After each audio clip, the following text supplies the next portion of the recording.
Halo teman-teman semua, assalamualaikum warahmatullahi wabarakatuh. Kembali lagi berjumpa dengan saya Aldi Nur Prabowo, masih di channel yang sama, yaitu channel saya pribadi. Dalam video kali ini saya akan membahas mengenai beternak tanpa angon tanpa ngarit. Teman-teman jangan sampai teman-teman tertipu dengan kata-kata beternak tanpa angon tanpa ngarit. Yaitu kalau buat teman-teman yang memang produksi pakan, yang punya produksi konsentrat, memang itu bisa benar-benar berhasil teman-teman.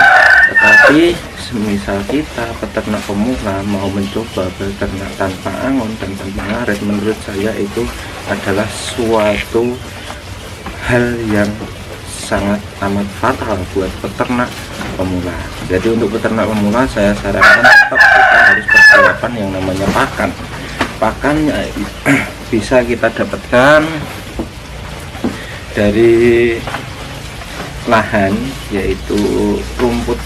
Rumput itu kalau memang teman-teman itu pengen beternak tanpa ngarit setiap hari, ngaritnya cuma seminggu sekali, ya mungkin itu bisa teman-teman. Tapi kalau teman-teman mau beternak full tanpa angon tanpa ngarit, saya rasa itu nggak mungkin ya. Jadi kesimpulannya, beternak tanpa angon tanpa ngarit itu hal yang sangat fatal buat peternak pemula. Tetapi untuk peternak-peternak yang sudah mempunyai produksi pakan besar, itu saya mengaku kalah.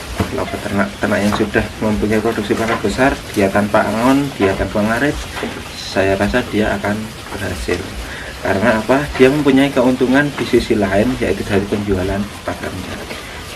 Sebaliknya, ketika kita beternak dengan cara ngarit, tetapi kita sudah punya lahan sendiri, maka kita akan mendapatkan keuntungan jauh lebih tinggi teman-teman. Kenapa? Dengan 1000 meter persegi, ketika kita full odot atau full hijauan, full pakcong, ya rumput budidaya lah, rumput budidaya seperti pakcong, odot, umami, zanzibar dan lain sebagainya, itu jika teman-teman menanam itu, teman-teman dapat keuntungan lebih dari 1000 meter persegi. Jika ternak teman-teman hanya 10 ekor, saya rasa teman-teman masih bisa menjual yang pertama, yaitu bibit dari rumput itu sendiri. Lalu yang kedua, teman-teman masih bisa menjual rumputnya itu sendiri teman-teman. Anggap saja per 1000 meter persegi itu, 1000 meter persegi itu kita hanya menggunakan 500 meter persegi untuk pakan. Maka yang 500 meter persegi kita dapat menggunakan rumput itu sebagai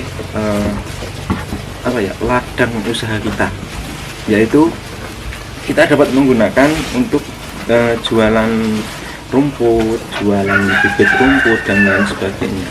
Terbukti di 78 farm, terus kalau di Karanganyar sendiri itu ada beberapa tempat, yaitu di Sambirejo itu sudah ada yang menerapkan. Terus saya kemarin main di Kebak Kramat itu sudah ada yang menerapkan. Jadi untuk sistem peternakan itu menurut saya memang harus ngarit. Ya walaupun ngaritnya itu cuma seminggu sekali, kan tetap yang namanya seminggu sekali itu kita tetap ngarit teman-teman. Kalau kita mau full konsentrat, saya rasa itu hal yang sangat sulit untuk peternak-peternak pemula. Jadi saran dari saya untuk peternak pemula, persiapkan lahan. Tetapi kalau memang tidak ada lahan, teman-teman buat yang mau beternak bisa menggunakan sistem tanpa angon tanpa ngarit. Tetapi kos yang dikeluarkan itu terlalu tinggi, dan usahakan HPP pakannya, harga produksi pokok untuk pakannya itu yang seminimal mungkin teman-teman, tapi dengan kualitas yang sudah cukup bagus. Nah, kali ini saya akan memberikan sedikit saran dan tips bagaimana caranya teman-teman bisa sukses dalam beternak. Yang pertama, teman-teman adalah persiapan lahan terlebih dahulu. Ketika teman-teman sudah punya lahan seluas mungkin, bisa sewa seperti di 78 farm, atau mungkin teman-teman sudah punya lahan secara pribadi, teman-teman langsung tanami suket atau rumput budidaya sebanyak mungkin. jangan khawatir kalau nanti rumput itu tidak habis. Nah, rumput itu bisa kita jual, itu adalah segi pendapatan kita. Yang kedua yaitu usahakan kotoran itu bisa bersih teman-teman. Jadi ketika kotoran itu bersih, tidak ada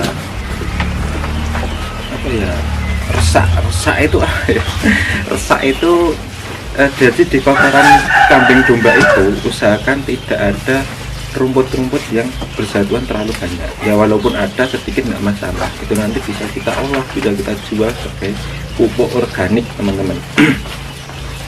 Setelah kita jual jadi pupuk organik itu masih banyak lagi olahannya. Pupuk organik itu masih kita olah lagi, kita haluskan lagi, itu bisa kalau teman-teman ada waktu. Tapi kalau tidak ada waktu, langsung dijual pupuk mentah saja, pupuk mentah organik saja.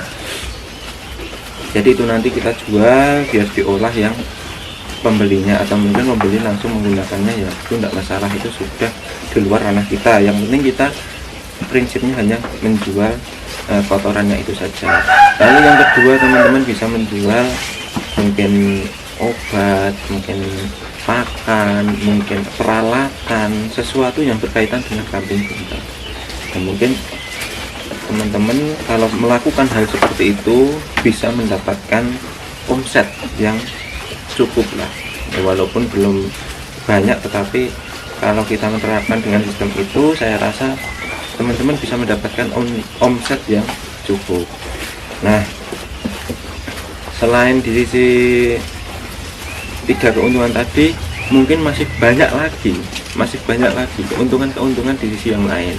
Jadi itu tinggal kreativitas teman-teman, bagaimana caranya teman-teman itu bisa mendapatkan omset lebih di luar ternak itu sendiri. Karena kalau kita mengandalkan ternak, paling keuntungannya hanya berapa sih?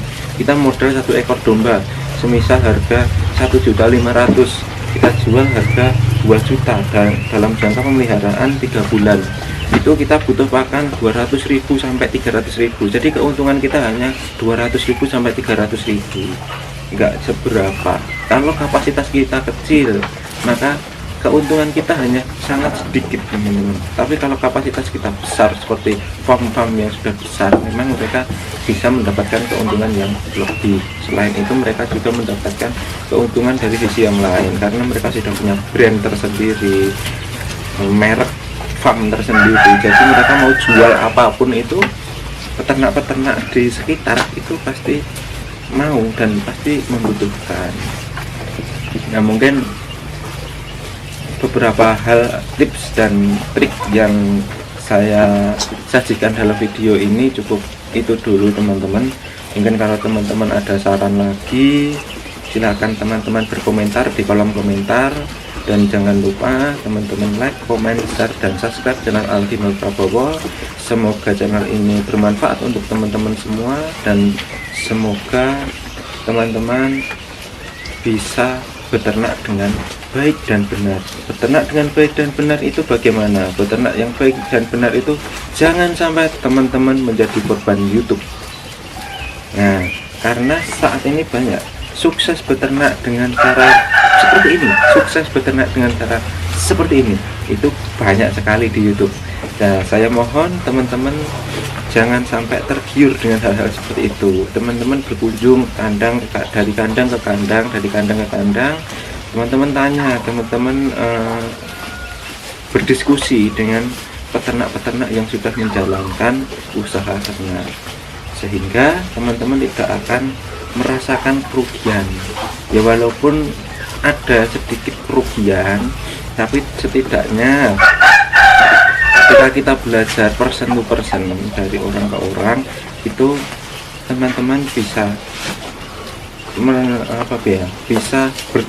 bisa bertanya apa kekurangannya, dari mana keuntungannya, di mana target pemasarannya, dan lain sebagainya. Teman-teman bisa tahu. Cukup sekian video ini, terima kasih. Saya akhiri, wassalamualaikum warahmatullahi wabarakatuh.